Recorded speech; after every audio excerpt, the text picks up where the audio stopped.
A maior facção criminosa do Brasil, o primeiro comando da capital, PCC, completa 30 anos de existência em 2023. Além do controle do crime organizado, do tráfico de drogas e dos presídios, o grupo também atua como uma espécie de agência reguladora do controle social em algumas áreas, especialmente nas periferias. É o que avalia a pesquisadora Camila Nunes Dias, especializada na facção criminosa. Doutora em Sociologia pela USP e professora da Universidade Federal do ABC. Ela afirma que o Estado acaba terceirizando o controle de certas áreas para o PCC. Entre os exemplos de regras impostas pelo PCC, estão a proibição de venda de maconha sintética, conhecida como Spice, na Cracolândia, no centro da capital paulista, o veto a empinar moto nas comunidades, foto em destaque, e até uma suposta ordem para acabar com as brigas entre as torcidas organizadas dos clubes de futebol. É como se o Estado terceirizasse para o PCC a regulação e o controle social em algumas áreas. Isso é muito claro nas prisões. Mas na grande parte das periferias e favelas de São Paulo também acontece. Já vi casos, por exemplo, do PCC interferir em companheiro que agride a mulher, os filhos. Muitas vezes esse controle se espraia para questões que envolvem as relações na comunidade, afirma Camila Dias.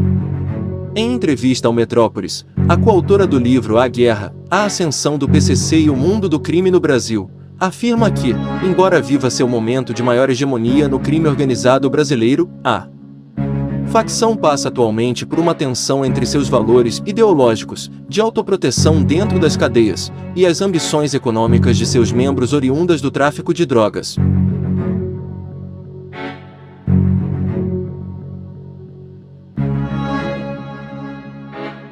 Nessas 3 décadas de existência, o PCC vive hoje sua fase de maior poder?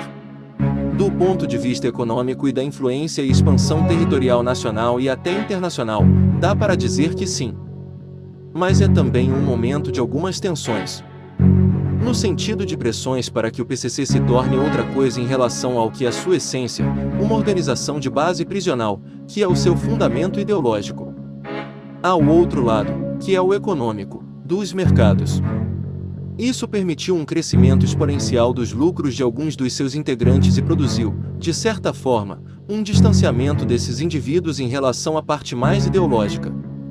Faz sentido a comparação entre o PCC e os cartéis mexicanos de drogas? Tem mais diferenças do que semelhanças. Quando a gente fala cartéis mexicanos, são grupos fundamentalmente criados com o objetivo de produzir e vender drogas. O PCC não é um cartel, é uma organização criminal que tem bases nas prisões. Só alguns anos depois de se constituir como organização que o PCC veio a atuar no tráfico de drogas. A prisão foi potencializando a capacidade do PCC de protagonizar esse comércio, foi permitindo à facção ampliar as suas redes. Principalmente através das milhares de pessoas que são presas e que estão na ponta desse comércio. Elas são angariadas para essa rede do PCC, onde tem oportunidades de crescimento.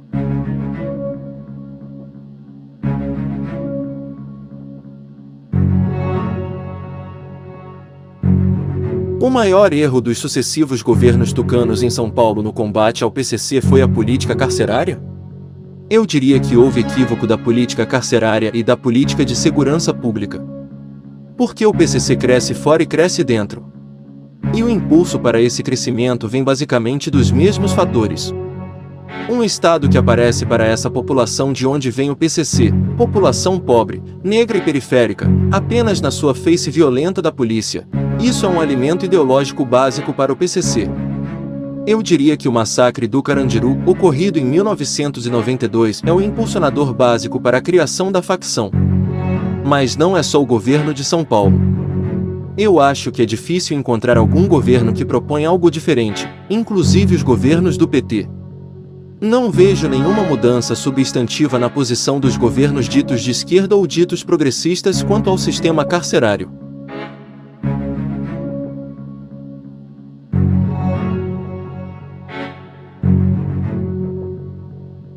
Recentemente, as torcidas organizadas de clubes de futebol em São Paulo proibiram seus integrantes de brigarem depois de uma suposta ordem do PCC.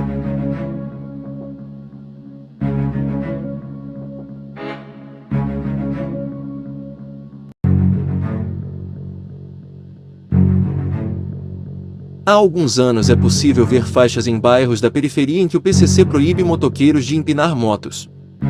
Também se fala que as quedas nos homicídios têm a ver com o domínio da facção no crime organizado. Há um poder paralelo?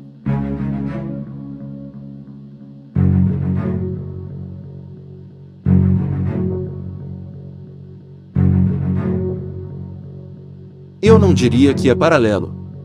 Eu diria que, dentro e fora das prisões, é como se o Estado terceirizasse para o PCC a regulação e o controle social em algumas áreas. Isso é muito claro nas prisões. Mas na grande parte das periferias e favelas de São Paulo também acontece. Já vi casos, por exemplo, de o PCC interferir em companheiro que agride a mulher, os filhos.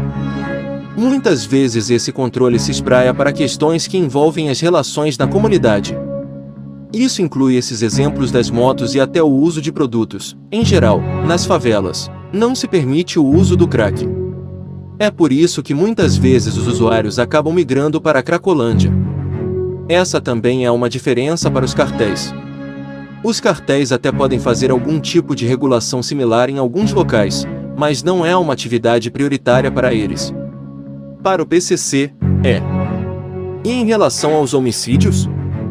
Na minha avaliação, não há nada mais lógico e óbvio do que pensar que foi essa regulação do PCC sobre o mercado de drogas, principalmente, mas também sobre outros conflitos sociais na periferia, que produziu esse tombo nas taxas.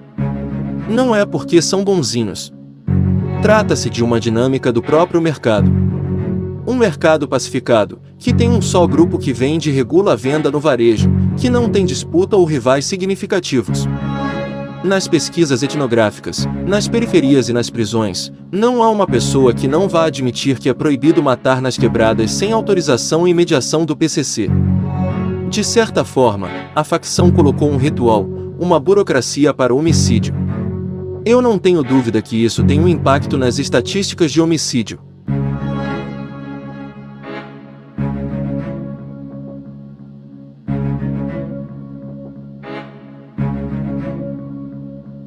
E aí, meus amigos, gostaram do vídeo? Se sim, não esqueçam de curtir e de se inscrever no nosso canal. E deixem pautas para novos vídeos nos comentários. Tamo junto!